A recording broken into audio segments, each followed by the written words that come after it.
ጤናማ ተላላፊ ያልሆኑ ህመሞች ላይ የሚያተኩር የሬዲዮ ፕሮግራም ነው። ጤናማን ሁልጊዜ በአእምሮአች የሚመላለሱ አሳሳቢ የጤና ችግሮች ላይ መረጃ ለመስጠት አዘጋጅተናል። ካንሰርን በተመለከተ፣ ስለ ደም ግፊት፣ በስኳር ህመም ዙሪያ፣ ስለ ልብና የደም ስር ህመሞች፣ ሌሎችም ቢሆን ባለሙያዎቹ መረጃ ይሰጡናል። ጤናማ አመጋገብን እንዲያዘወትሩ የአካል ብቃት እንቅስቃሴ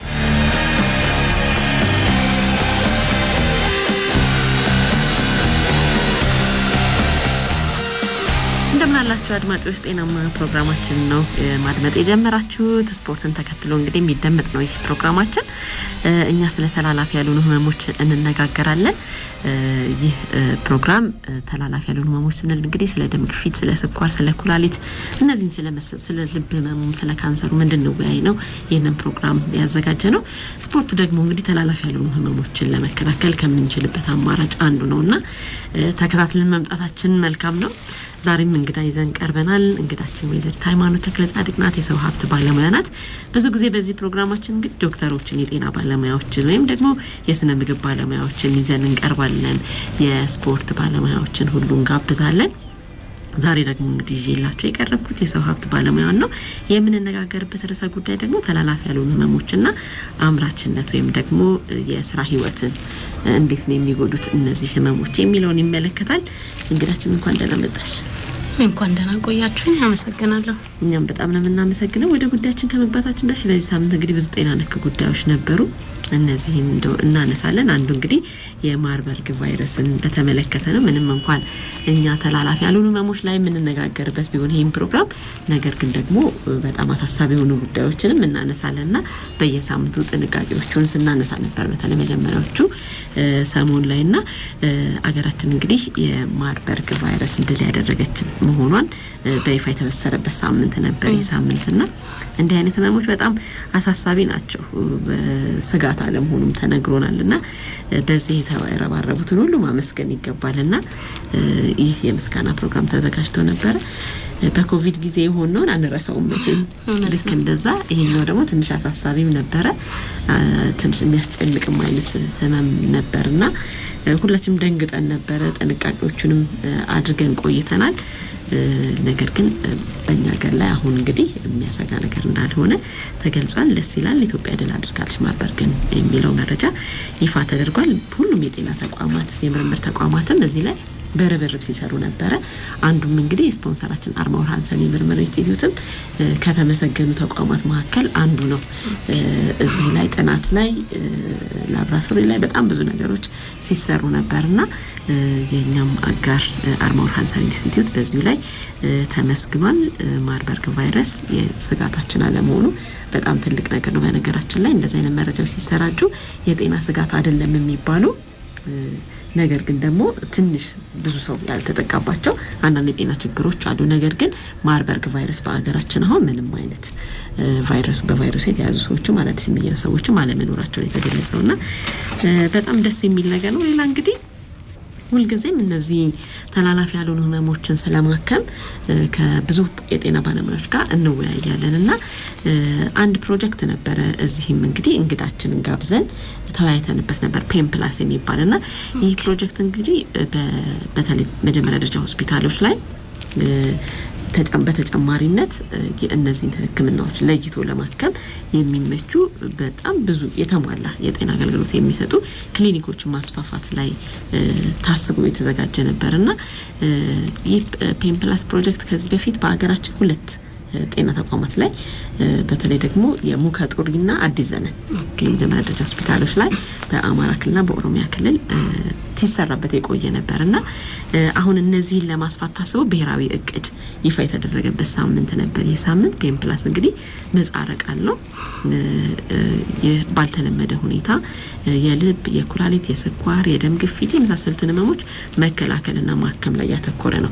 አሁን እነዚህ አዲስ ዘመንና ሙከጡሪ ላይ በነበሩት እድሎች የልብ ህክምና፣ የልብ ሰርጀሪ ማድረግ እንግዲህ ቀዶ ህክምና ማድረግ በአገራችን በጣም ብዙ ወጪ የሚያስወጣ ነው፣ ከባድም ነውና መድኃኒቶቹም ውድ ናቸው። በጣም ብዙ ጊዜ ሲለመንም እናያለን። የተለያዩ እንደውም በየሚዲያው እንሰማለን፣ መንገድ ላይ እንሰማለንና ወደ 8 ለሚሆኑ ልጆች በዚህ ፕሮጀክት የልብ ሰርጀሪ ተሰጥቶላቸው ቀዶ ሕክምናቸውን አጠናቀው ያየንበት ነበርና በጣም ደስ ይላል።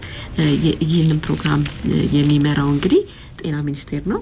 ነገር ግን ደግሞ በዋናነት የሚያስተባብረው ማቴዎስ ወንድ ፋውንዴሽን እና አሁንም በአገራችን በብዙ ሆስፒታሎች ላይ ይህንን ሕክምና ለማስፋፋት ጥረት እየተደረገ ይገኛልና በነጻ ተላላፊ ያልሆኑ ህመሞችን ሕክምና በተለያዩ ሆስፒታሎች እንዲሰጥ የሚያደርግ ነው። በተለይ ደግሞ መጀመሪያ ደረጃ ሆስፒታሎች ላይ ያለውን የመሳሪያ እጥረት፣ የመድኃኒት እጥረት፣ የቦታ የባለሙያ እጥረት የሚቀርፍ ነውና እንዲህ አይነት እድሎችን አገራችን ማግኘቷ ቀላል ነገር አይደለም። ይህንን መጠቀምና የምርመራና የሕክምና አቅምን ይገነባል። ዘላቂነትና እንደውም ቀጣይነት ያለው ፍትሃዊነትን ታሳቢ ያደረገ ነው። ብዙ የሕክምና ባለሙያዎችንም ትብብር የሚጠይቅ ነው። የሙያዎችንም ትብብር ሁሉ የሚጠይቅ ነውና ከ2026 እስከ 2030 በፈረንጆቹ በ150 የመጀመሪያ ደረጃ ሆስፒታሎች ላይ ነው እንዲጀመር የታቀደ። አሁን በሁለት ሆስፒታሎች ላይ ይሄ ሁሉ ከተሰራ እንግዲህ 150 ሲሆን ደግሞ በጣም ብዙ ሰዎች ይጠቀማሉ ተብሎ ነው የታመነው። እስካሁን እንግዲህ እነዚህ ሁለቱ ሆስፒታሎች ላይ ነው የተሞከረውና በጣም ብዙ በተለይ ደግሞ በስኳርና በልብ ህመም በጣም ብዙ ለውጦች እየታዩ ነው። በነገራችን ላይ የመጎብኘት አጋጣሚ አግኝቼ ነበር ሞከቱሪ ላይ። የስኳር ታማሚ ሲባል እኛ እንግዲህ የምናስበው ቀደም ሲል የነበረው እንደውም የኑሮ ደረጃው በጣም ከፍ ያለ ሰው የሀብታሞች በሽታ ተደርገው ነበር የሚቆጠሩት። አሁን ደግሞ ብዙ ሰዎችን በዚህ ችግር ውስጥ እያየን ነው። ከብዙ ሰዎችን ባሻገር ደግሞ ህጻናት ልጆች ላይም እየታየ ነውና እነዚህ ሆስፒታሎች ላይ ያዩዋቸው ህጻናቶች በጣም ያሳዝናሉ። በየቀኑ የኢንሱሊን መርፌ መወጋት በቀን 2-3 ምን ያህል ከባድ እንደሆነ አንዴም እንደው መርፌ እንደው ምርመራ ለመስጠት እንኳን መርፌ ስንወጋ ምን ያህል የሚያሳቅቀንና እነዚህ ልጆች ላይ ይሄንን ነገር አይቼ ያሳዝኑሻል ልጆች ላይ ሲሆንና እንዲህ አይነት ነገሮችም አሉ። ግን ህክምናው ማግኘት ደግሞ ቀላል ነገር አይደለምና ይሄም በጣም ትልቅ እድል ነው እና በ150 ሆስፒታሎች ላይ ሊሰፋ መሆኑ ትልቅ ዜና ነው። ደስ ይላል።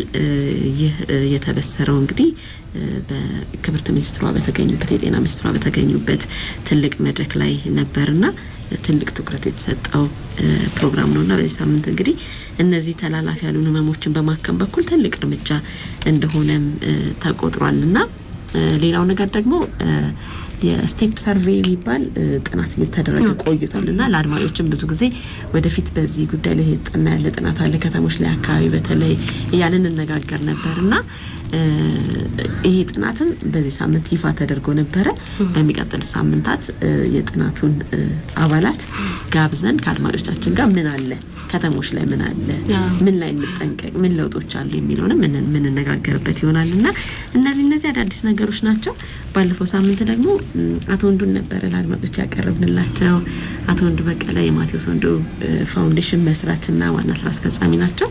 ከመስራቾቹ አንዱ ናቸው። ብዙ መስራቾች ናቸው ያሉት። በርግጥ አቶ ወንዱ በአሁኑ ሰዓት እንግዲህ በካንሰር ህመም እየታገሉ ይገኛሉ። ከካንሰር ህመም ጋር የካንሰር ህመም ተገኝቶባቸዋል።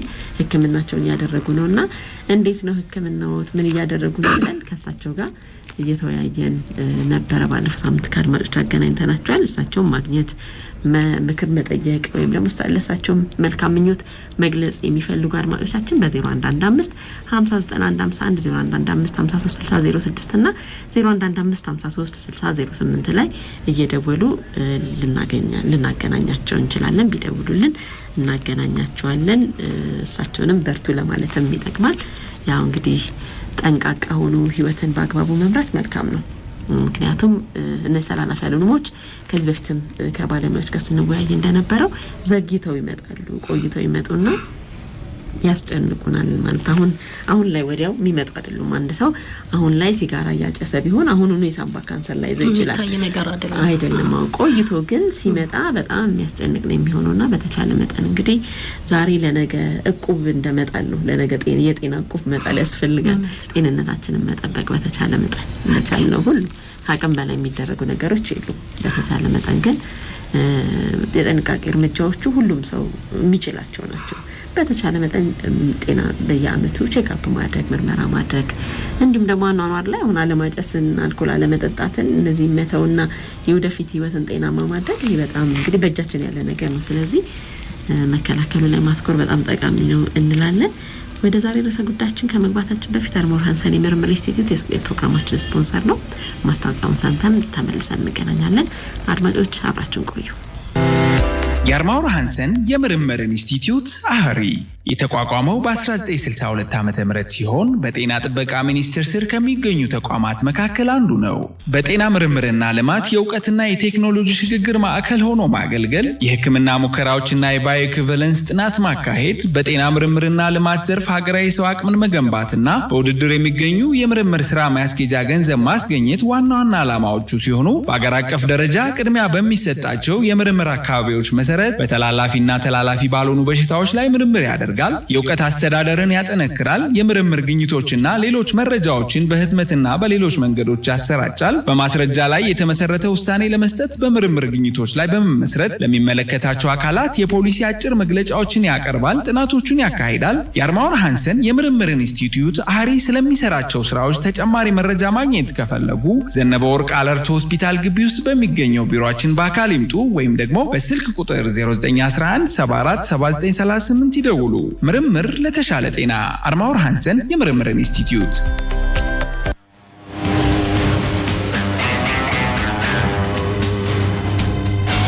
ተመልሰናል አድማጮች። ጤናማ የተሰኘውን ፕሮግራማችን ነው እያደመጣችሁ የምትገኙት። አቡበከር አህመድ በቴክኒኩ ከኛ ጋር አለ፣ አብሮን ይቆያል። ዛሬ እንግዲህ በምርታማነት ላይ እነዚህ ተላላፊ ያልሆኑ ህመሞች የሚኖራቸውን ተጽዕኖ በተመለከተ ነው እየተነጋገርን የምንቆየው። ወይዘሪት ሃይማኖት ተክለጻድቅን የጋበዝኩት በወረዳ 5 ጤና ጣቢያ በአዲስ አበባ ማለት ነው የሰው ሀብት ባለሙያ ናት። ከጤናውም ጋር በደንብ ግንኙነት ያለው ጤናውንም የሚገነዘብ እንዲሁም ደግሞ የሰው ሀብትም ጉዳይ የዚህ አምራችነትን የቀሪውን የማርፈዱን የምኑን ጉዳይ ሁሉ በደንብ አንደ የሚረዳ ሰው በሚል ነው የጋበዝንሽ። ስለተገኘሽ በጣም እናመሰግናለን። እንግዲህ ተላላፊ ያልሆኑ ህመሞች እየጨመሩ እንደሆነ መረጃዎች ያሳያሉ። እንደው ያንቺን ትዝብት ደግሞ እንጋራ እስቲ። ምን ታያለሽ? በየአካባቢው ምን ትታዘቢያለሽ? እውነት ነው ተላላፊ ያልሆኑ ህመሞች ቁጥራቸው በጣም እየጨመረ እንደሆነ ያሳያል። ማለት እነዚህ ነገሮች ጥናት ቢያስፈልጋቸውም ግን በቅርብ የምናያቸው ማህበረሰቡ በምንኖርበት በምንሰራበት አካባቢ የተለያዩ ህመሞች ይከሰታሉ። ነገር ግን በአብዛኛው የምናያቸው እነዚህ ተላላፊ ያልሆኑ ህመሞች ናቸው እና በስፋት ነው የሚታየው። ስራ ቦታ ላይ ማለት ለስራው እንቅፋት ይሆኑባቸዋል እና በስፋት ነው እየጨመረ እንዳለ ነው እኔ እየታዘብኩ ያለሁት። አጠቃላይ ሲታይ ማለት ነው በቤተሰብ ዙሪያ ስታየው እንደ አንድ ማህበረሰብ የራስሽን ቤተሰብ ትወስጃለሽ እና እነዚህ ነገሮች ድንገትም ማለት ሳናውቃቸው በፊት ባመጣናቸው ችግሮች ተከስተው እናገኛቸዋለን እና ቁጥሩ በጣም እየጨመረ እንደሆነ ነው እየታዘብኩ ያለሁት እኔ። በፊት አንሰማም፣ አካባቢያችን ላይ ቤተሰብ ውስጥ እንደዚህ አንሰማም ነበር። አሁን ግን ካንሰር፣ ደም ግፊት፣ ስኳር እንደዚህ ተብሎ ሲጠቀስ አሁን ለስኳር እንደ ግፊትም ብዙ ጊዜ እንሰማለን። አሁን ካንሰርም በጣም ብዙ ሰዎች በጣም ብዙ አካባቢ ላይ ይታያልና እንሰማለን ማህበረሰብ ውስጥ። ስለዚህ እየጨመሩ መሆኑን እንደው ጥናቶቹም የሚያመለክቱት ነገር ቢኖርም በአካባቢያችን ማየታችን ደግሞ ይሄንን ያስገነዝበናል። በጣም ማለት በመንሰራበት ቦታ ምንሰታይ በጣም በሰፊው ነው እነዚህ ነገሮች እየጨመሩ ያሉት እና ስጋት ሁላ እስከ መሆን ድረስ ነው ያለው። ማለት በፊት እንዳልሽው አሁን ስኳር ሲባል የሆነ ማለት ሀብታም የሆነ ሰው የሚይዘው እንደ ቅንጦት በሽታ ነበር የሚታየው። አሁን ግን በተለያየ በታችም አለው ማህበረሰብ ውስጥ በጣም በስፋት ነው እየታየ ያለው። ደም ግፊት፣ ካንሰር፣ እነዚህ የደም ቧንቧ መጥበብ የተለያዩ ህመሞች እየተከሰቱ ነውና በጣም በስፋት ነው እየታዩ ያሉት። የምታዘበውም እየጨመሩ እንደሆነ ስጋት እየሆኑ እንደሆነ ትኩረት መደረግ እንዳለበት ነው ማየው የሚሰማኝ። እንደዛ ነው እንደመጨመራቸው አምጪ ምክንያቶች ላይ ሰዎች ይጠነቀቃሉ። አሁን አምጪ ምክንያቶች ስንል ብዙ ጊዜ ተቀምጦ የሚውሉ ሰዎች እንቅስቃሴ አለማድረግ፣ አካል ብቃት እንቅስቃሴ አለማድረግ ልንል እንችላለን። ማጨሱ፣ መጠጣቱ አለ፣ ጤናማ አመጋገብ አለመከተል አለ። እነዚህ ላይ እንደው ጥንቃቄዎች ታሽ የምትታዘቢው ነው ማለት በስፋት አይደለም። አሁን በጣም ውስንነት አለው እዚህ ጋር ማለት የመጀመሪያው መንስኤዎች እነዚህ ናቸው። ግን ከመጣ በኋላ ነው እንጂ ህመሙ ከመጣ በኋላ ስለ ህክምናው ክትትሉ ላይ ነው ትኩረቱን የማይው ማህበረሰቡ። ከአካባቢሽም ከስራ ቦታም ስትነሺ መጀመሪያ ላይ አሁን ለምሳሌ ዝም ብለሽ ስታይ ትራንስፖርት አጠቃቀም ላይ በጣም አጭር መንገዶች በእግር የሚሄድ ሰው የለም። እና ያ ለምሳሌ በእግር መሄዱ እየተራመደ መሄዱ ለአካል ብቃት እንቅስቃሴ እንደዛ አንድ ይቆጠራል። እነሱ ነገሮች በስፋት አታይም። በጣም አጭር የሆኑ መንገዶችን በታክሲ ነው ሰው የሚጠቀመው። ጤናማ የሆነ አመጋገብን ኦርጋኒክ የሆኑ ምግቦችን ምናምን በአብዛኛው ሲጠቀም አታይም። እንደ ማለት ወደ ራስሽ አምጥተሽው አጥብበሽ ወደ ቤተሰብ አካባቢ ላይ ስራ ቦታ ላይ ስታይ ለነዚህ ህመሞች መንስኤዎቹን ባየሽ ሰዓት እየተደረገ ያለው ጥንቃቄ ሰፊ አይደለም፣ በጣም ውስንነት አለው። እነዚህ ነገሮች በደንብ ቢታሰቡበት ይሄ በጣም እየጨመረ ያለው ቁጥር ይቀንሳል ብዬ አስባለሁ። ግን እየተደረጉ እንዳልሆነ ነው፣ በጣም ውስን ናቸው። ለራሳችን ብቻ ሳይሆን ለልጆቻችን ምግቦችን ስናዘጋጅ ተገዝቶ የምንመገባቸው ምግቦች በተመለከተ በየሳምንቱ ከአድማጮች ጋር ብዙ እንወያያለንና ባለሙያዎችም የሚመክሩን ነገር ቤት ውስጥ ማዘጋጀቱ ላይ መበርታት ያስፈልጋል፣ ትኩረት መስጠት ያስፈልጋል። እነዚህ ምግቦች ብንመገብ ምን ያመጣብናል የሚለውን ነገር ሁልጊዜም ሰው ማቀድ አለበት። ባለፉት ከሳምንት በፊት በነበረን ፕሮግራም አንድ ባለሙያ ጋብዘን ነበረ። ገበያ ለጤና ማቀድ ወደ ገበያ የምግብ ገበያ ስናደርግ ጤናችንን ማስበን ከገበያ ነው የሚጀምረው አይደል? ከማሰቡ ነው የሚጀምረው ምግብ ዝግጅትና ስንገዛ ምንድነው የምንመገበው? ይሄኛው ምግብ ቤቴ ውስጥ ሳመጣ ምን ይፈጠራል? ልጆቼ ላይ ምን ይፈጠራል? እኔ ላይ ጤናችን ላይ ምንድነው? እነዚህን ብናዘወትር እንደ ሙሉ ለሙሉ የሆነ ምግብ ማቆም አይደለም።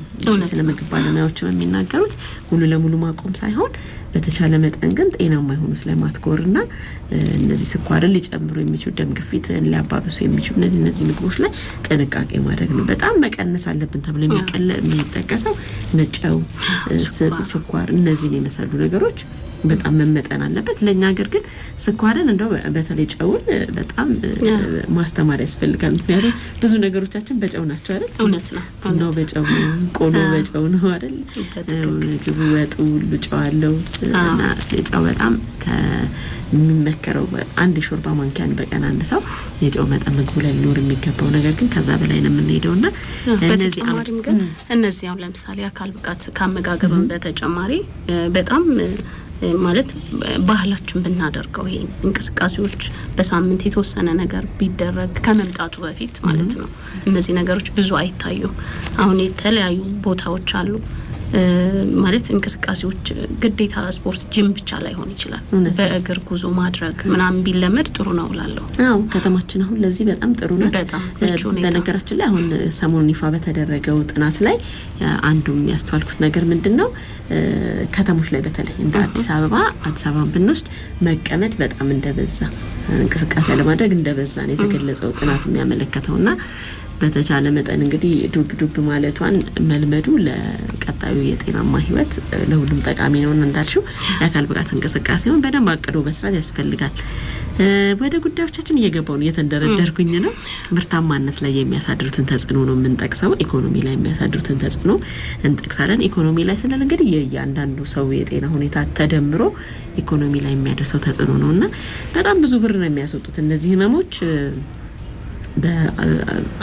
የአንድ ሀገር ጂቲፒ ላይ በጣም ትልቅ ተጽዕኖ አላቸው። በጣም ለዚህ ህክምና የሚወጣው ወጪ በጣም ከፍተኛ ነውና ሀገራችንም በጣም ብዙ ብር ነው የምታወጣው እነዚህ ህመሞች ለማከም እና ለመከላከሉም ጭምር ለማስተማሩም በጣም ብዙ ወጪ ይወጣልና የኢኮኖሚ ጫናው ቀላል አይደለም። በተለይ ለህክምና ለመድኃኒት የሚወጣው ወጪ በጣም ቀላል አይደለምና አገርን የሚፈትን ነው።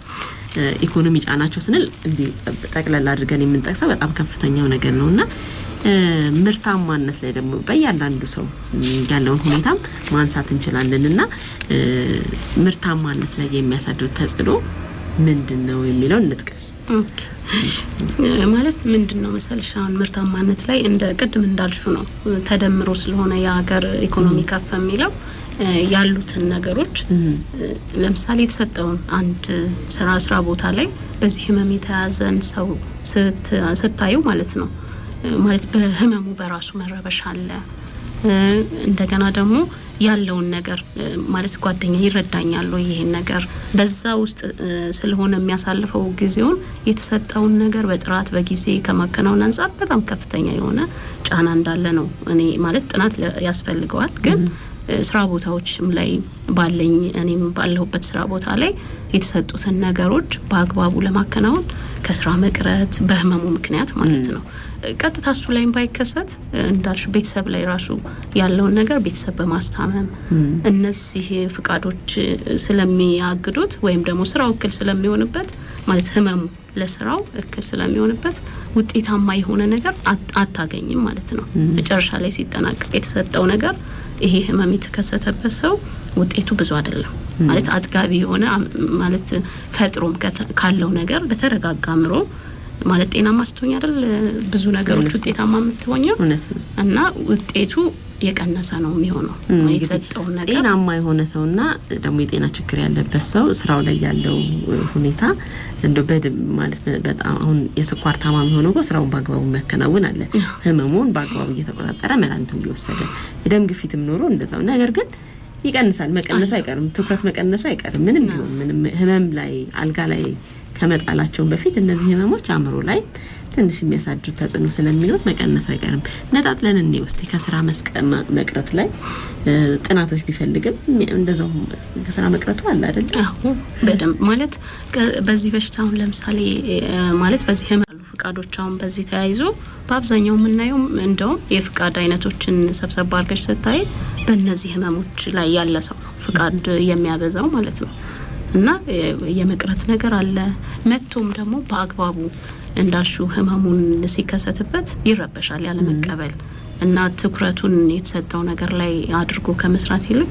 ህመሙ በጣም ብዙ ጊዜውን ይዟል ማለት ነው በማሰብ በማሰላሰል እና ብዙ ፍቃዶች ይመጣሉ በዚህ በተያያዥ በሆነ ህመም ማለት ነው ስለዚህ ስራ ላይ ያው ጫና ይኖራል ማለት ነው መቅረት ካለ ያው ቼክአፕ ይኖራል ለምርመራ መሄድ አለ መድኃኒት መፈለግ አለ መድኃኒቶቹ ውድ ናቸው አይገኙም ብዙ ጊዜ በተለይ ደግሞ ወደ ካንሰር እንደዚህ ልብና ምናምን አካባቢ ላይ አንዳንድ መድኃኒቶች ማግኘት ሲያስቸግርና ያለ ኩላሊትም እንደዛው ስለዚህ እነዚህን በመፈለግ ራሱ አገኝ ሆነ አጣይ ሆነ የሚለው ራሱ እኮ ብዙ ትኩረትን ይቀንሳል አይደል እውነት ነው በእነዚህ ስራ ቦታ ላይ መቅረቱ ይኖራል ማርፈዱ አለ ሌላው ደግሞ ቢገኝስ ሰው እንግዲህ መቼም አንድ ሰው አካሉ ብቻ ስለተገኘ ስራ ቦታ ላይ ስራውን ሰራ ማለት አይደለም አይደል ውጤት ይፈልጋል ግን ያው አቴንዳንሱ ስለፈረመ ወይም ደግሞ አሻራውን ስለነካ ቦታው ላይ ስለተገኘ በአካል ስለምናየው ብቻ ስራ ተሰራ ማለት አይቻልም ማለት እንዳልኩሽ ነው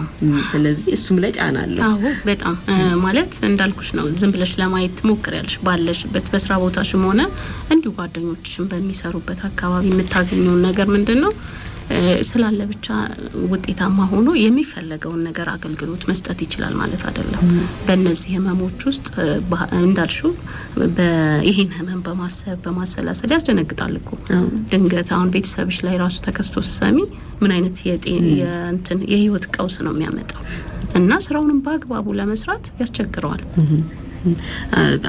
መገኘት ብቻ ዋጋ ይኖረው ማለት ነው ያው ትርጉሙ ውጤት ነው ስራው መሰራቱ ነው ስራን በብቃትና አዲስ ነገር አክሎ መስራትም መቸገር አንዱ ነገር ነው ምክንያቱም አሁን ጊዜው የውድድር ጊዜ ነው ስራዎች በጣም እንደ ድሮ በተለመደ ሁኔታ የሚሰሩበት ጊዜ አይደለም ፈጠራ ይጠይቃል አዲስ ነገሮችን ማምጣት ስራ ቦታ ላይ ይፈልጋልና እንደዚህ አይነት ህመሞች ካሉ ደግሞ አይደለም አዳዲስ ነገሮችን ፈጥሮ መስራት ይቅርና የነበረውንም መቀጠል ትንሽ ያስቸግራል ማርፈዱ አለ መቅረቱ አለ ቢኖሩም ደግሞ ምናሰላሰላቸው ነገሮች ያው ከህመማቸው ጋር የተገናኘው ብቻ ይሆናልና ይሄም ያስቸግራል አይደል አዲስ ነገር መፍጠር አዎ የተቀመጠልሽን ነገር ራሱ በአግባቡ መረዳት በጣም ያስቸጋሪ ይሆናል ምክንያቱም እንዳልኩሽ ነው ነፃ ሆነሽ ከነዚህ አይነት ነገር ማለት ርቀሽ ሲሆን በጣም የተሻለ ውጤታማ ስራ ትሰሪያለሽ እነዚህ ነገሮች ግን ኖረው አዳዲስ ነገር ፈጥሮ እንደውም የተሻለ አሰራር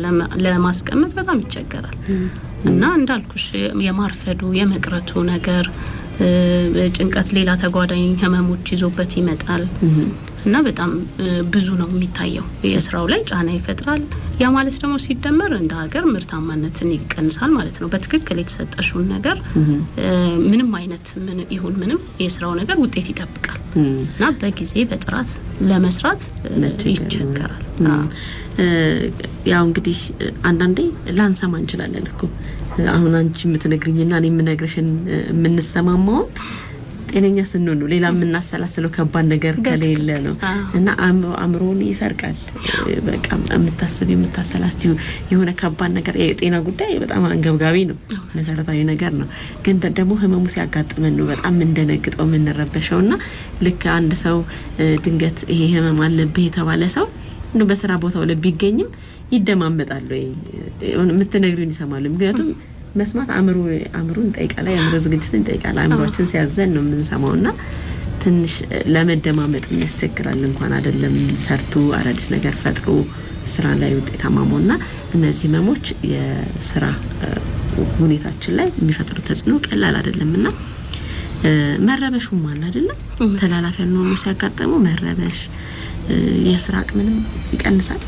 ምክንያቱም ስራውን ውጤታማ ሆነሽ መስራት የምትችይው ምንድነው ስለዚህኛው ስራ ብቻ ስታስቢ ነው። አሁን እንዳልኩሽ አሁን ህመሙ ተከስቶበት የምታዩ አንድ ሰው ስላለበት ህመም ማለት ተከታታይ የሆኑ እነዚህ ህመሞች ደግሞ ሲከሰቱ እንዳየሽው ባለሙያዎች ጤና ባለሙያዎችም እንደሚሉት ከተረዳሹ ምናልባት የማይቆም ማለት መድኃኒት ነው የሚወሰደው ማለት ቆመን ተከታታይነት ያለው እስከ እድሜ ልክም ሊሆን ይችላል።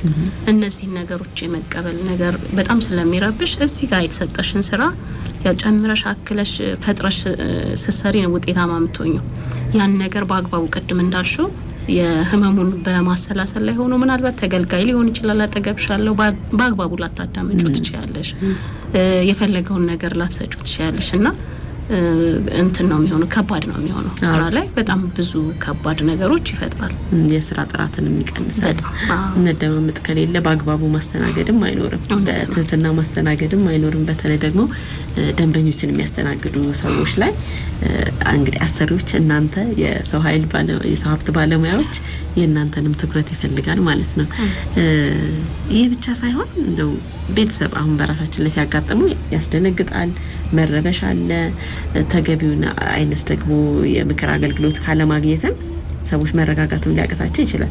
እንደውም አንዳንዴ እኮ ከመስማታችን በፊትና ከሰማን በኋላ ይለያያል አይደል? ከሰማን በኋላ እንደውም በደንብ እኮ ነው እንታመማለን ብዙ ጊዜ።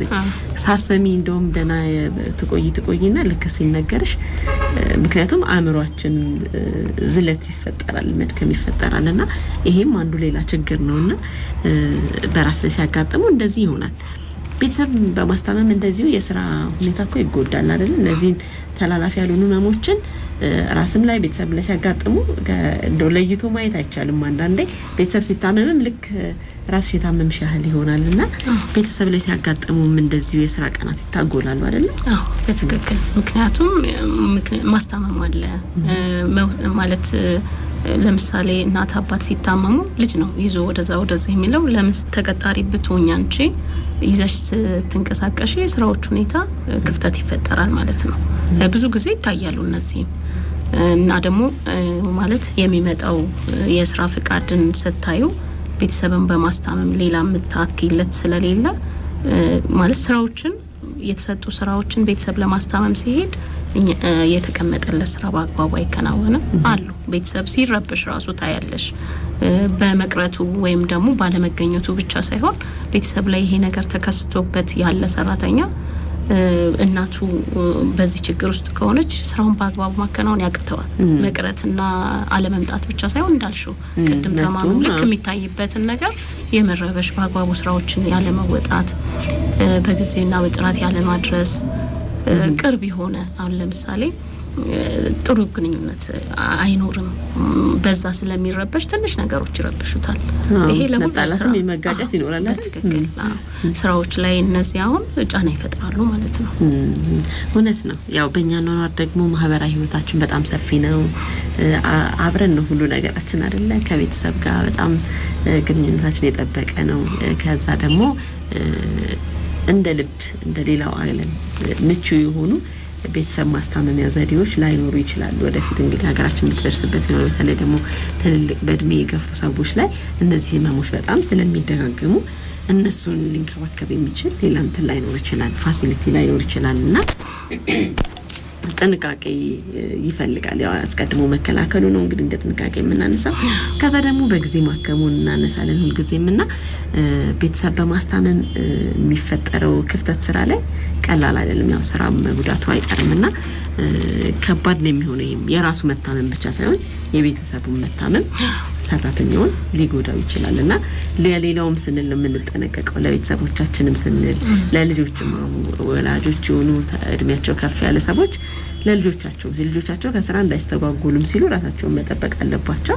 እንዲሁም ደግሞ ማንኛውም ሰው ደግሞ ለራሱም ለጤናው ለምን ይታመማል ሰው ቀድሞ ጥንቃቄ ቢያደርግና በጣም ቀላል አሁን ጤናው በእጆ እንደሚባለው እጃችን ላይ ያሉ ብዙ ወጪ የማይጠይቅ ዝም ብለን አመጋገባችንን ቅድም እንዳልሽው እንቅስቃሴዎችን በማስተካከል እነዚህ ቀድመን የምንከላከላቸው ነገሮች ስለሆኑ እነዚህን ሁሉ የሚያስከትሉትን ነገር እንትን ለማለት ቀድሞ ለማቆም እነዚህ ነገር ቢደረጉ ጥሩ ነው። ብዙ አዳጋች አይደሉም። እውነት ነው። አንዳንዴ እከሌ ምን ሆነ ብለን ልንጠቅስ እንችላለን። እከሌ እንደፈለገ ያጨሰ እንደፈለገ እየበላ እየጠጣ ምን ሆነ ስለዚህ እኔ ምንም አልሆንም የሚለው ነገር አይሰራም። ያ ሰውዬ የሚሆነው ከአመታት በኋላ ሊሆን ይችላልና ባለፈው ሳምንትም ከአቶ ወንዱ ጋር በደንብ ስንነጋገር ነበር። እንግዲህ አቶ ወንዱ በጣም የሚጠነቀቁ ሰው ናቸው። በተለይ ባለፉት 20 አመታት ብዙ ነገሮቻቸውን ትተው በአመጋገባቸው ላይ በጣም ይጠነቀቃሉ። ወክ ያደርጋሉ፣ ውሃ ይጠጣሉ፣ በቂ ረፍት ያደርጋሉ። በጣም ነው የሚጠነቀቁት። ማጨሱ መጠጣቱ ምንም ላይ አይደርሱም። ነገር ግን እንግዲህ አሁን ያው የካንሰር ህመም ታየባቸውና ምንድነው ከ20 አመት በፊት የነበረው ህይወት ከ20 አመት በኋላ ለዛሬ በጣም ከባድ የጤና ችግር እንዲያጋጥመን ሊሆን ስለሚችል ለምን ወደፊት በማረፊያችን ጊዜ ላይ ለምን ህመም ያጋጥመናል የሚለውን አስበን መንቀሳቀስ ይገባናል። እንግዲህ አንድ ሰው በጽኑ ቢታመም የህመም ፈቃዱ እስከምን ድረስ ነው የሚለውንም እናንሳ። አድማጮችም እንዲገነዘቡት ያህል ነው። ያን ያህል በጣም እንትን የሚል አይደለም፣ የሚያወላድ አይደለም ማለት ይቻላል። ምክንያቱም እነዚህ ህመሞች አልጋ ላይ የሚያቆዩ ናቸው። ከመጡ በኋላ በጣም የሐኪም ረፍቶቻችን በጣም ብዙ ናቸው። ይሄ ደግሞ ስራ ላይ ያለንን አቅም በጣም የሚጎዳ ነው ብለናል ቅድም እንዳልሽውና ስራን የሚጎዳ ከሆነ ደግሞ አሰሪዎች አይፈልጉም እንደዛ አይነት ሰራተኛ ይዞ መቆየትና ከባድ ነው። ስራ ቦታ ላይ ሳትፈለጊ መስራትም ከባድ ነገር ነው። በህመም ሲሆን ደግሞ ሞራልም ይነካል። አማራጮች እንድታይ ማያደርግምና ለተቋማትም በነገራችን ላይ አስቸጋሪ ነው። የትጤዋለሽ አብሮሽ ሲሰራ የነበረ የጀርባ ጥንትሽ የሆነውን ሰራተኛሽን የትተይዋለሽ። ለተቋማትም ከባድ ነው፣ ለራሱም ለታማሚውም ከባድ ነውና እንደው ግን የህመም ፈቃዶች እስከ ምን ድረስ ናቸው? ምንድነው የሚለው ሙያው እሱን ስቲናንሳ። እሺ ምንድነው አሁን አንድ ሰው በእነዚህ ህመሞች ሊሆን ይችላል በተለያዩ የነዚህ አሁን ተላላፊ ያልሆኑ ህመሞችም ይሁን በተለያዩ ህመሞች ሲጠቁ በጽኑ ቢታመሙ በጽኑ ቢሆንም ባይሆንም አሉ የተቀመጡ ነገሮች። አሁን በቅርብ የወጣ እንደ መንግስት ሰራተኛ አዋጅ አለ 87/17 ምን ይላል መሰለሽ? በ12 ወር ውስጥ ህመሙ ከጀመረበት ቀን አንስቶ ተከታታይም ይሁን እያቆራረጠም ይሁን የታመመው ሰው ግለሰቡ ማለት ነው በ12 ወሮች ውስጥ 6 ወር እንትን እንዲያርፍ ይደረጋል። ህመሙ ማለት የሚቀጥልበት ከሆነ ማለት ነው። እነዚህ እንዴት ነው የሚሆኑት መሰለሽ? 4 ተከታታይ ወሮች ከደሞዙ ጋር ይሰጠዋል። 4 ተከታታይ ወሮች ማለት ነው ደሞዝ እየተከፈለው ይሰጠዋል። ማለት ፍቃድ ካለው የህክምና ተቋም የሚያመጣው ማስረጃ ተያይዞ ማለት ነው። ቀጣይ ደግሞ 2 ወሮች ግማሽ ደሞዙ እየተከፈለው የሚሰጠው ይሆናል ማለት ነው ፍቃዱ። እና ያለ እንደዛ ቦታው ራሱ የሚሰራበት ቦታ ምቹ ካልሆነ በቦርድ በህክምና እንትኖች ማለት ባለሙያዎች በተወሰነ የቦርድ የሚወሰን ነገር አለ። እሱ ከመጣ ደግሞ የህክምና የስራ ቦታውን ምቹ ወደ ሆነ ቦታ ማዘዋወር ይቻላል ማለት ነው። እስከዚህ ድረስ አለ የተቀመጠ ነገር አለ። በእነሱ ነው አሁን እንግዲህ እንትን ማስተናገድ የሚቻለው። ያው የስራ ግምገማዎች ይኖራሉ። ስራ ላይ ያለ ፐርፎርማንስ ወይም ደግሞ ብቃት አቅም ይታያል። ከዛ በኋላ እንግዲህ ቀለል ወዳሉ ቦታዎች ማሸጋሸግ ይኖራል። ምንም እንኳን ለሰራተኛው ወይ ለታማሚው ሞራል የሚነካ ቢሆንም ምንም ማድረግ አይቻልም። ተቋምም ደግሞ የራሱን ነገር ማስቀጠል ይፈልጋልና ከባድ ናቸው። እንደዚህ አሁን እንደምናወራው ቀላል አይደለም። ምክንያቱም የጤና ችግሩ ሲኖር ከዛ ደግሞ ምን ሆናለው በቃ አሁን ሰርቼ ቤተሰቤን ማስተዳደር አልችልም ወይ የሚል ደረጃ ላይ ሲደረስ ከባድ ነው። ምክንያቱም እየሰራን ስንኖር እየተማርን ብዙ ልምድ ያገኘን ስንኖር ከዚህ ከ30 ከ40 አመት እድሜ በኋላ ነው በጣም አርፌ የተሻለ ነገር ላይ ደርሼ ብለን የምናስበውና በዚህ በማረፊያ የተሻለ ውጤት በሚገኝበት ወይም ደግሞ ለአገርም ለተቋማትም ለቤተሰብም ጥሩ ነገር እናበረክታለን በምንለው ጊዜ ላይ እንዲህ አይነት ህመሞች ሲመጡ ደግሞ ህመሞቹ ክፋታቸው ከዚህ ከ40 ምናምን በኋላ ነው በጣም እየበረቱ የሚወዱት እንዶ ቢኖር እንኳን አልጋ ላይ ላያስተኙ ህመም ላይ ሆኖ ይችላሉ ስኳር ከፍ ዝቅ ሊል ይችላል ደም ግፊት ከፍ ዝቅ ሊል ይችላል ነገር ግን ከወደ 40ዎቹ ምናምን በኋላ ከባባድ ነገሮች ሊመጡ ይችላሉና በጣም ያላሰብነው ነገር ሲያጋጥም ሞራል ይነካል ሰው ደግሞ የስነ ልቦናው ከተነካ የአእምሮ ጤናው ከተነካ ደግሞ የባሰ ሌላ ችግር ነው ከነዚህም በተጨማሪና በተለይ ስራ ሰርቶ ለሚኖር ሰው እየሰራ ሲኖር አስቸጋሪ ይሆናሉና ለዛ ነው ይሄንን ጥያቄ ያነሳሁት ያው እንግዲህ በአንድ አመት ውስጥ እነዚህ ያሉ ካልሆነ ያው መጨረሻ ላይ ማሰናበትም አለ አይደለ አሁን ለምሳሌ ቅድም እንዳልኩሽ ነው አሁን የስራው ሁኔታ ቅድም ሞራሉ ምናምን እንትን ሊል ይችላል በርግጥ ግን ህመሙ ከሚባባስበት እነዚህ ውሳኔዎች ያስፈልጉት ምንድነው ሲጨናነቅ አሁን ደም ግፊት ሊሆን ይችላል ምናምን የስራው ሁኔታ በጣም ውጥረት ያለበት ሲሆን ወደ ሌላ የሚዘዋወረው በውሳኔዎች ምንድነው ሰራተኛው የበለጠ ህመሙ እንዳይባባስበትም ሁለተኛ ነገር ደግሞ ስራው ውጤታማ ስለማይሆን ሁለቱንም ጎን ለጎን በማሰብ ነው እንደዛም ይሆነው ማለት ነው እና እነዚህ ነገሮች ልክ ነሽ እስከመጨረሻው ደግሞ እንትን ማይል ከሆነ አሉ መመሪያዎች የተቀመጡ እስከ ጡረታ ድረስ እንዲከበርለት የማድረግ ከፍ እነዚህ የሚወሰኑ እድሜው ከፍ ያለ ነው የሚታይበት በአብዛኛው በርግጥ አሁን ታችም ያለው ማህበረሰብ ላይ የምናየው ነው የሆነው እነዚህ ነገሮች ማከናወን ሳይችል ሲቀር በውሳኔዎች ተከትሎ ያስቀመጣቸው ነገሮች አሉ ማለት አገልግሏል በጣም ብዙ ነገር አስተዋጽኦ አድርጓል ለሀገሩ ስለዚህ እነዚህ ነገሮች ሲከሰቱበት ውሳኔዎችን አይቶ የጡረታ እድሜው እንኳን ባይደርስ ባሉት መመሪያዎች ቀድሞ እንዲወጣ ማድረግ እንደዛ አይነት ነገሮች ቀደም እንዳልኩሽ በጣም የሚያስጨንቅ አይነት የስራ ባህሪ ያለው ከሆነ መጠነኛ የሆነ ጭንቀት ፈጥሮበት እንዳይባባስ ማለት ነው ማማሙ እንደዛ ያረጋ ትሪት ያረጋል መመሪያው ጥሩ ነው ማለት ነው ጥሩ ነው ግን ደግሞ ያው ስቃዩ አይቀርም ለሰውየውና መጠንቀቁ በጣም መልካም ነው የስፖንሰራችን ማስታወቂያ ያነስማና ተመልሰን እንገናኛለን አድማጮች የተነጋገርን ያለነው ምርታማነት ላይ እነዚህ ህመሞች ስለሚያስከትሉት ተጽዕኖ ነው አርማውር ሃንሰን የምርምር ኢንስቲትዩት ስፖንሰራችን ነው ማስታወቂያውን ሰምተን ተመልሰን እንገናኛለን የአርማውር ሃንሰን የምርምር ኢንስቲትዩት አህሪ የተቋቋመው በ1962 ዓመተ ምህረት ሲሆን በጤና ጥበቃ ሚኒስቴር ስር ከሚገኙ ተቋማት መካከል አንዱ ነው። በጤና ምርምርና ልማት የእውቀትና የቴክኖሎጂ ሽግግር ማዕከል ሆኖ ማገልገል፣ የህክምና ሙከራዎችና የባዮኢኩቫለንስ ጥናት ማካሄድ፣ በጤና ምርምርና ልማት ዘርፍ ሀገራዊ ሰው አቅምን መገንባትና በውድድር የሚገኙ የምርምር ስራ ማስኬጃ ገንዘብ ማስገኘት ዋና ዋና ዓላማዎቹ ሲሆኑ በአገር አቀፍ ደረጃ ቅድሚያ በሚሰጣቸው የምርምር አካባቢዎች መሰረት በተላላፊና ተላላፊ ባልሆኑ በሽታዎች ላይ ምርምር ያደርጋል። የእውቀት አስተዳደርን ያጠነክራል። የምርምር ግኝቶችና ሌሎች መረጃዎችን በህትመትና በሌሎች መንገዶች ያሰራጫል። በማስረጃ ላይ የተመሰረተ ውሳኔ ለመስጠት በምርምር ግኝቶች ላይ በመመስረት ለሚመለከታቸው አካላት የፖሊሲ አጭር መግለጫዎችን ያቀርባል፣ ጥናቶችን ያካሂዳል። የአርማውር ሃንሰን የምርምር ኢንስቲትዩት አህሪ ስለሚሰራቸው ስራዎች ተጨማሪ መረጃ ማግኘት ከፈለጉ ዘነበ ወርቅ አለርት ሆስፒታል ግቢ ውስጥ በሚገኘው ቢሮአችን በአካል ይምጡ ወይም ደግሞ በስልክ ቁጥር 0911 74 7938 ይደውሉ። ምርምር ለተሻለ ጤና አርማውር ሃንሰን የምርምር ኢንስቲትዩት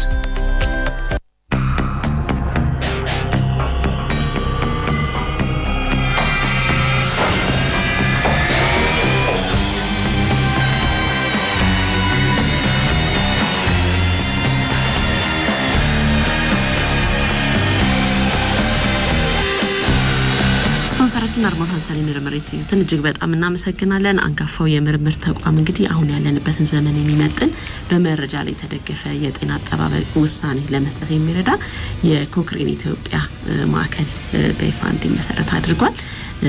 በአርማውር ሃንሰን የምርምር ኢንስቲትዩት አዘጋጅነት የኮክሬን ኢትዮጵያ ማዕከል ምስረታ መክፈቻ በተሳካ ሁኔታ ተካሂዶ ነበር። አርሞር ሃንሰን የምርምር ኢንስቲትዩት ያስተናገደው ይህ ዝግጅት እንግዲህ ኢትዮጵያ ወደ ዓለም አቀፉ የኮክሬን ኔትወርክ በይፋ መግባቷን የሚያሳይ ሲሆን ይህም እንግዲህ ሀገራችን በማስረጃ የተደገፈ የጤና ፖሊሲና አሰራርን በማጎልበት ላይ ያተኮረ መሆኑ ተገልጿል። እንግዲህ አርሞር ሃንሰን የምርምር ኢንስቲትዩት በጣም ዓለም አቀፍና ጊዜውን የሚመጥኑ ትልቅ ስራዎችን እየሰራ የሚገኝ ተቋም ነው። የኛም ስፖንሰር ስለሆነ እጅግ በጣም እናመሰግናለን። እንቀጥላለን። ዛሬ ርዕሰ ጉዳያችን የሰው ሀብት ጉዳይና የምርታማነት ጉዳይ፣ እነዚህ ተላላፊ ያልሆኑ ህመሞች በምርታማነት ላይ የሚያሳድሩት ተጽዕኖ ነው። በጣም ከባድ ነው። በጣም ትልቅ ጉዳይ ነው። እንደ ተቋም ብቻ ሳይሆን እንደ ግልም ስታስቢው እነዚህ ህመሞች ከመጡ በኋላ ለራስሽም ሰርተሽ መኖር ራስን መንከባከብም ያቀታል። ደጋፊ መፈለግ ይመጣልና ችግሩ ደግሞ በጣም በመንሰራበት ጊዜ የሚመጣ መሆኑ ቤተሰብ በምናስተዳድርበት ጊዜ የሚመጣ መሆኑ ነው አስከፊ የሚያደርገው ጉዳዩን። እዚህ ላይ ነው እየተነጋገርን የምንገኘውና እንደው ወይዘሪት ሃይማኖት በስራ ቦታ ላይ ስለ ጤና አተኩሮ ማስተማር በጣም ያስፈልጋል አይደል? እውነት ነው። ወደዚህ ጥያቄ ከመምጣቴ በፊት ግን አድማጮችን ሁልጊዜ የሚያስለምደው ነገር አለ። ጥያቄ እንጠይቃቸዋለን፣ ሲመልሱ ደግሞ እንሸልማቸዋለን። ስለዚህ የዛሬ ጥያቄያችን መነሻችን ላይ ያነሳነው ርዕሰ ጉዳይ ነበረ። ፔን ፕላስ የሚባል ፕሮጀክት ላይ ይፋ ተደርጓል በዚህ ሳምንት በአገራችን በአገር አቀፍ ደረጃና ለማስፋት በጣም እነዚህ ተላላፊ ያሉ ህመሞችን ለማከም በጣም ጠቃሚ እንደሆነ አንስተናል። ክብርት ሚኒስትሯ በተገኙበት ይፋ መደረጉን አንስተን ነበርና ፔን ፕላስ ምንድነው፣ በምን ያህል ሆስፒታሎች ላይ በምን ያህል የመጀመሪያ ሆስፒታሎች ላይ ሊጀመር ነው አሁን ይፋ የተደረገው የሚለው ነው የዛሬ ጥያቄያችን። ይህንን ጥያቄ የመለሱ 3 አድማጮችን እንሸልማለን ማለት ነው። 0115595151 0115536006 እና 0115536008 ላይ እየደወላችሁ ተሳተፉ። 8222ም አጭር የጽሁፍ መልእክት መቀበያችን ነው። በተለይ ደግሞ ዛሬ እንግዲህ 8222 ላይ የሚልኩልንን እናበረታታለን። 8222 ላይ አጭር የጽሁፍ መልእክት በመላክ እነዚህን አሁን ያነሳነው ጥያቄ እንዲመልሱ አድማጮችን ጋብዘናል። እንመለስ ወደ ጉዳያችን። በስራ ቦታ ላይ ማስተማር በተለይ ደግሞ ተቋማት ስለ ሰራተኞቻቸው ጤና አተኩረው ሰራተኞቻቸውን ማስገንዘብ፣ አስቀድመው እንዲከላከሉ፣ ህመሞች ቢመጡም ቶሎ እንዲመረመሩ ማስተማሩ በጣም ተገቢ አይመስልሽም ወይ? ተገቢ አይደለም ወይ? እዚህ ላይ እንድንነጋገር ፈልጌ ነው። እውነት ነው፣ ተገቢ ነው በጣም ማለት እነዚህ ነገሮች ከመከሰታቸው በፊት ግንዛቤ መፍጠር፣ ማስተማር። አሁን የምናያቸው አሉ እንደዚህ የተጀመሩ ነገሮች። አሁን በሚሰራበት ተቋም አካባቢ አሁን ለምሳሌ ወረዳ 5 ህይወት አምባ ጤና ተቋም ውስጥ ነው የምሰራው እና ጠዋት እነዚህ ህመሞች የያዟቸው የሚሆኑ ሌላ ህመም ለሚመጣ ሰው አለ ሰዓት የተገደበለት ሁሉ ጊዜ ጠዋት እነዚህ የጤና ትምህርት የሚል ግንዛቤ ይሰጣሉ። በአመጋገብ ዙሪያ፣ ንጽህና ባጠባበቅ፣ አካላዊ ብቃት እንቅስቃሴ ማድረግ፣ እነዚህን የተያዙትንም ራሱ ባሉበት እንዲቀጥል ከፍ እንዳይል ማለት ነው የህመሙ ደረጃ ከፍ እንዳይል ግንዛቤዎች ይሰጣሉ፣ ትምህርቶች ይሰጣሉ እና እነዚህ በተለያዩ ተቋምም ቢለመድ ይሄ አሁን ለምሳሌ አጠቃላይ ባሉት ተቋማት የሚሆን ሰፈር ላይ ይሄ ቡና ጠጡ ምናምን ተዘጋጅተው ለምሳሌ ድር ላይ የጤና ባለሙያዎች ይሄዱ ያስተምራሉ እና እነዚህ ነገሮች ግን በበለጠ ቢኖሩ እነዚህ ከመምጣታቸው በፊት እንዲቆም ከመምጣቱ በፊት ከመከሰቱ በፊት መከላከል እንዲቻል አሉ ጅምሮች አሉ። በደንብ የማያቸው ነገሮች አሉ። ከስራም ባሻገር ሌሎች ሰፈሮች ላይ ስትሄጂ እንድተሰብስበው እናቶች ምናምን እድር ላይ እንዳልሽው የጤና ትምህርት የሚሰጡ ነገሮች የበለጠ ግን ቢሆኑ በጣም መልካም ነው የሚለው። በተለይ ደግሞ የተቋማት ድርጅቶች ጤናማ ሰራተኛ እንዲኖራቸው፣ ሰራተኞቻቸው ስራቸውን በአግባቡ ፈጽመው ውጤታማ እንዲሆኑ፣ ጤናማ እንዲሆኑ የሚያስቡት ነገር ስራቸው ላይ ትኩረት ያደረገ ነገር እንዲሆን ማስተማሩ አስቀድሞ ማስገንዘቡ ዞሮ ጥቅሙ ለራስ ነው። የህመም ፈቃድ ከሚበዛ ይልቅ እኮ አስቀድሞ ተከራው ጤናማ ማህበረሰብ ያለበት ድርጅት ውስጥ መሆን እንግዲህ ሰራተኛው ስራው ላይ አትኩሮ ውጤታማ እንዲሆን እንዲሰራ አዳዲስ ነገር እንዲፈጠር ያደርጋልና በጣም ነው የሚጠቅመው።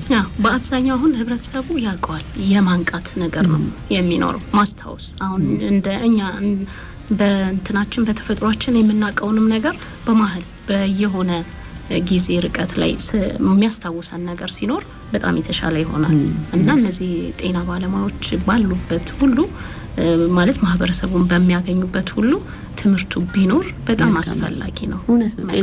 ጤና ተቋማት ላይ ብቻ ሳይሆን ማንኛውም ድርጅት አሁን በማቴዎስ ወንድ ፋውንዴሽን የኦክቶበር ላይ የጥቅምት ወር ላይ የጡት ካንሰር የግንዛቤ ማስጨበጫ ጊዜ አለና ትምህርቶች ይሰጣሉ እና እነዚህ ትምህርቶች ለተቋማት ይሰጣሉ።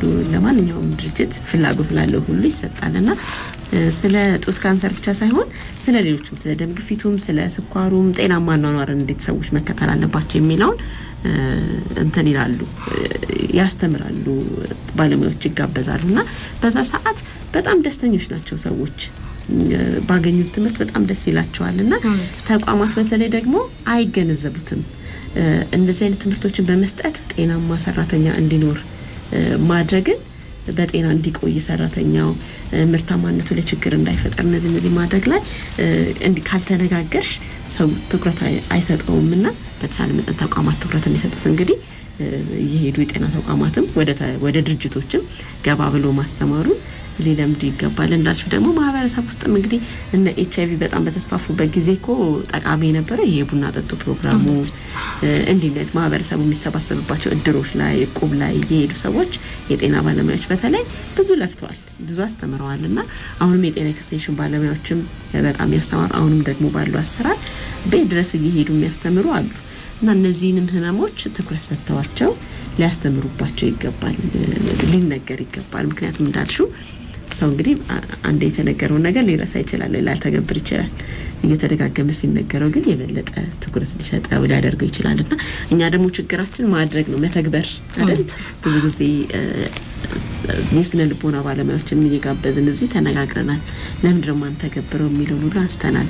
አለመተግበራችን በደንብ ተረጋግጦ ማለት ነውና የሚነገረንን ነገር ማድረግ በጣም ተገቢ ነው። ጫው መቀነስ አሁን በቃ የጫው ለመቀነስ እኮ እጃችን ላይ ማለት ነው። ቅድም እንዳለው ደግሞ አለመጠጣቱ አለማጨሱ የሚጨስበት አካባቢ ማለት መሆኑም ይሄም በእጃችን ነው። ምክንያቱም የወደፊቱን ጤና ማሰብ ተገቢ ስለሆነ እና ስለዚህ ስለ ጤና በስራ ቦታ ላይ አተኩሮ መወያየትና መነጋገር ማስተማር እጅግ በጣም ተገቢ ነው ማለት ነው። ሌላው ነገር ደግሞ በስራ ቦታ ላይ መወያየት ምቹ ሁኔታዎችን መፍጠር እንደ ጂም አይነት አሁን ጂም ያላቸው በጣም ብዙ ተቋማት አሉ። አዲስ አበባን ስናይ ግን ላይ ሰሩበት ይችላሉ፣ የማይሰሩ ሰዎች ብዙ ሊሆኑ ይችላሉ።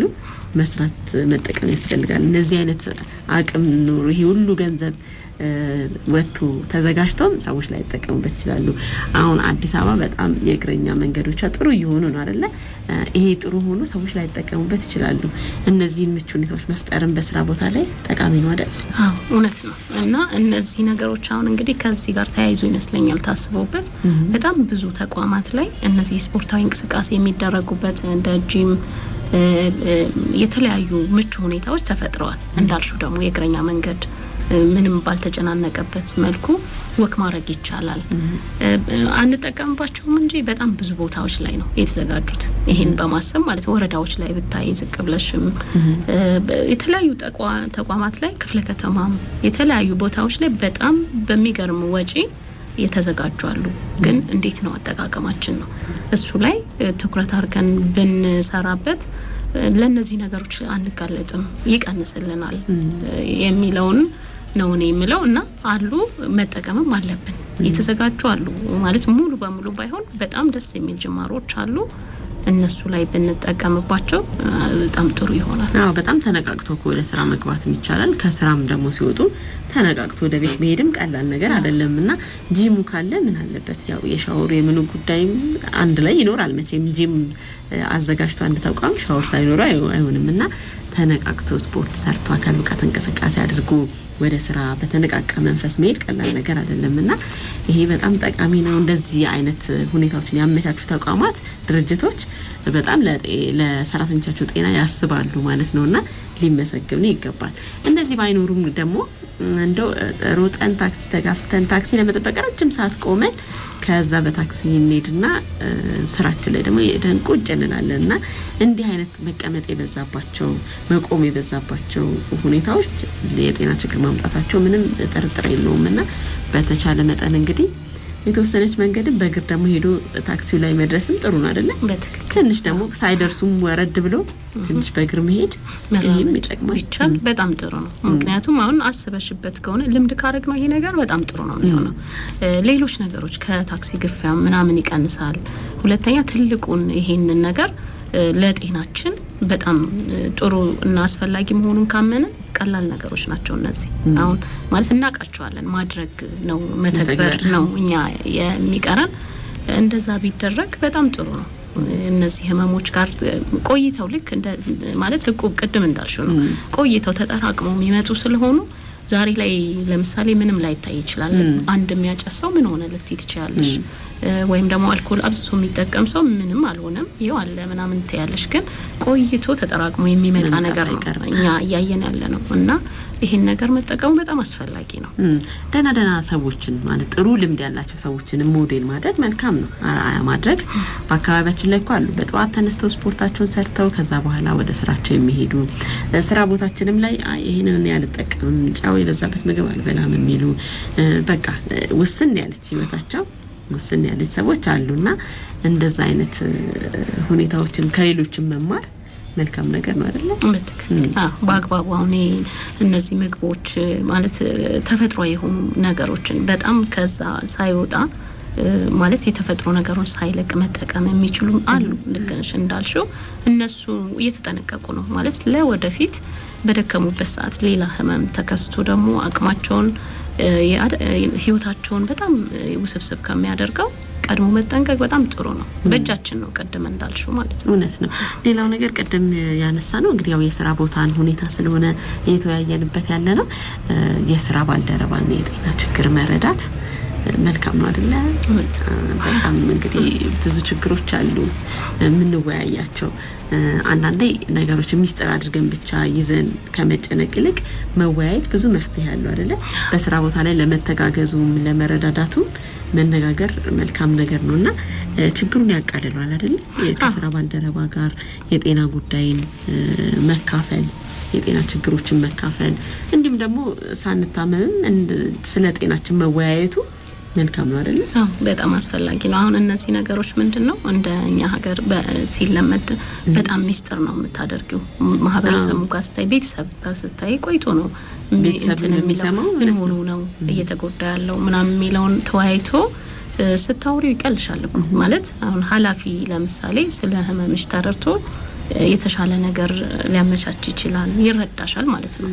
ግን ብዙ ማለት ላይረዳኝ ይችላል ከሚል ሚስጥር የሚሆኑ ነገሮች አሉ። ለሰው ቢናገርብኝ ሰው ቢሰማብኝስ የሚለውን ነገር ግን ተረዳድቶ እነዚህ ነገሮች አውርተሽበት ተወያይተሽ መፍትሄዎችንና ከተከሰተ በኋላ ቀጣይስ ምንድነው ማድረግ ያለበት የሚለውን ስትወያይ ማለት ውስጥሽ ራሱ የተወሰነ ነገር ይቀንስልሻል እና መፍትሄዎችንም ታገኛለሽ። ያ ተቋም ላይ ደግሞ ያለ ወይም እንደ ሰራተኛ የሚሆን እንደ ማህበረሰብ አሁን ለምሳሌ የችግርሽን ሲነግርሽ የመረዳዳቱ ነገር ቢኖር መልካም ነው። በቃ ማለት ይሄ ነገር ተከስቶበታል ነገኛ ላይ እንዳይከሰትብን አይተሽ መማሪያ ስለሚሆን ነገር ግን ዛሬ ላይ የተከሰተበትን ሰው ተረድተሽ በቃ ከህይወት መስመር እንዳይወጣ በአግባቡ የነበረውን ነገር እንዲያስቀጥል መወያየት መቻሉ ስለ ጤናም ቀድሞ መወያየት መቻሉ ስራ ቦታ ላይ በጣም ጥሩ ነው፣ አስፈላጊ ነው። አካባቢሽ ላይ ያለ ሰው ድጋፍ በጣም ወሳኝ ነው። ከዚህ ቀደም የጋበዝናቸው በጡት ካንሰር ተይዘው ከዛ በኋላ ህክምናቸውን በአግባቡ ተከታትለው ያገገሙ ሁለት ወጣቶችን ጋብዘን ነበር በተለያየ ጊዜና ከነዚህ ወጣቶች የተረዱት ሁለቱም ሰራተኞች ናቸው እና የሥራ ባልደረቦቻቸውን በጣም ሲያመሰግኑ ነበር። በጣም ተደግፈዋል በሰብና ውለታቸውን መክፈል አንችልም እስከሚል ድረስ አሁን በጣም ስራቸው ላይ ታታሪ ሆነው እየሰሩ ነው፣ ድነዋል። እና እንዲህ አይነትም ሁኔታዎች አሉና ስራ አካባቢ ላይ ያሉ የባልደረቦች እገዛ ቀላል አይደለም። መረዳት ያስፈልጋል፣ ማገዝ ያስፈልጋል። ነገ እኔ ጋር ቢመጣ ብሎ ማሰቡም ይሄም ተገቢ ነውና መልካም ነው። በጣም ብዙ ነገሮችን አንስተናል። በጣም አመሰግናለሁ። ለስንብት ተመልሰን እንገናኛለን። አድማጮች ሙዚቃ እንጋብዝና ከዛ ደግሞ ማስታወቂያም ሰምተን ነው ተመልሰን የምንገናኘው። አድማጮች ከኛ ጋር ቆዩ። እንግዲህ ምላሾችን ይዘን የምንመለስ ይሆናል። መልካም ጊዜ።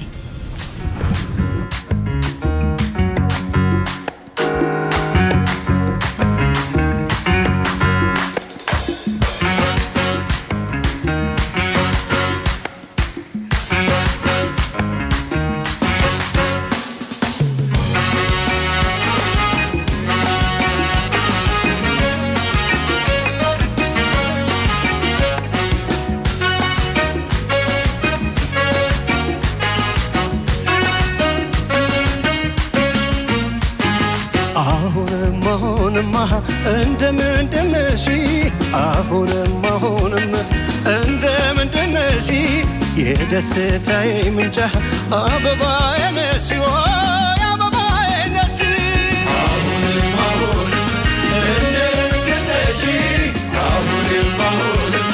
እንደምንድነሽ የደስታዬ ምንጭ አበባዬ ነሽ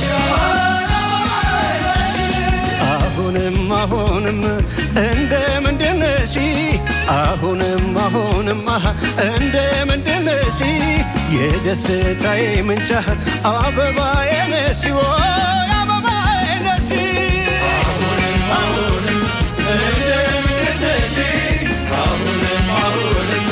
እንደምንድነሽ የደስታዬ ምንጭ አበባዬ ነሽ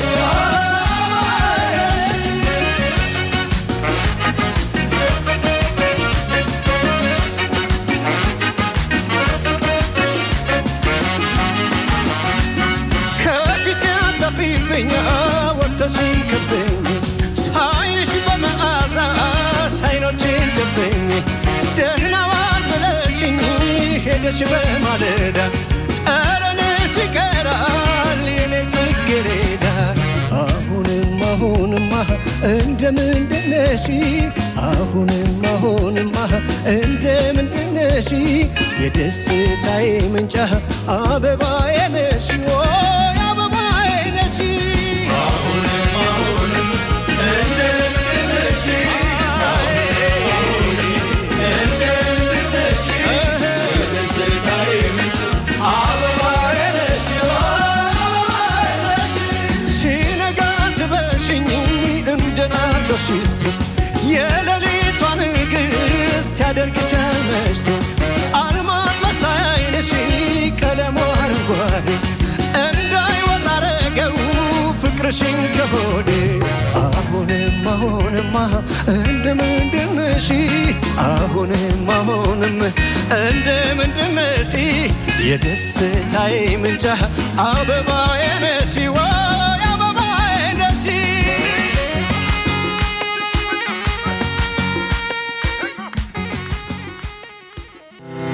የአርማውር ሃንሰን የምርምር ኢንስቲትዩት አህሪ የተቋቋመው በ1962 ዓ.ም ሲሆን በጤና ጥበቃ ሚኒስቴር ስር ከሚገኙ ተቋማት መካከል አንዱ ነው።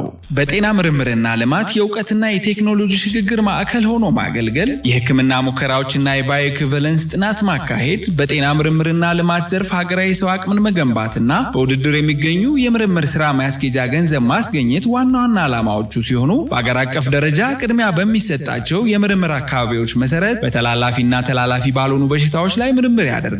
የእውቀት አስተዳደርን ያጠነክራል። የምርምር ግኝቶችና ሌሎች መረጃዎችን በህትመትና በሌሎች መንገዶች ያሰራጫል። በማስረጃ ላይ የተመሰረተ ውሳኔ ለመስጠት በምርምር ግኝቶች ላይ በመመስረት ለሚመለከታቸው አካላት የፖሊሲ አጭር መግለጫዎችን ያቀርባል፣ ጥናቶችን ያካሂዳል። የአርማውር ሃንሰን የምርምር ኢንስቲትዩት አህሪ ስለሚሰራቸው ስራዎች ተጨማሪ መረጃ ማግኘት ከፈለጉ ዘነበ ወርቅ አለርት ሆስፒታል ግቢ ውስጥ በሚገኘው ቢሮአችን በአካል ይምጡ ወይም ደግሞ በስልክ ቁጥር 0911 74 7938 ይደውሉ። ምርምር ለተሻለ ጤና። አርማውር ሃንሰን የምርምር ኢንስቲትዩት።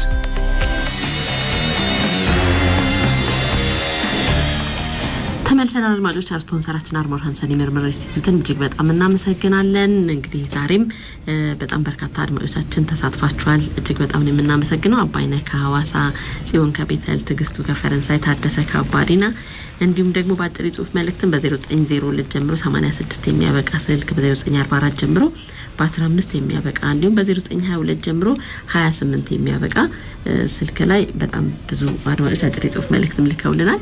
በጣም ነው የምናመሰግነው። ጥያቄያችን ፔንፕላስ የሚባል ተላላፊ ያልሆኑ ህመሞችን ለማከም በአገር አቀፍ ደረጃ ይፋ የተደረገ አንድ ፕሮጀክት ነበረ። ይህ ፕሮጀክት በምን ያህል ሆስፒታሎች ላይ ተግባራዊ ይደረጋል የሚል ጥያቄ ነበረ ያነሳ ነው። ከ100 በላይ 150 የሚሉ ብዙ አድማጮች መልስ ሰጥቷል።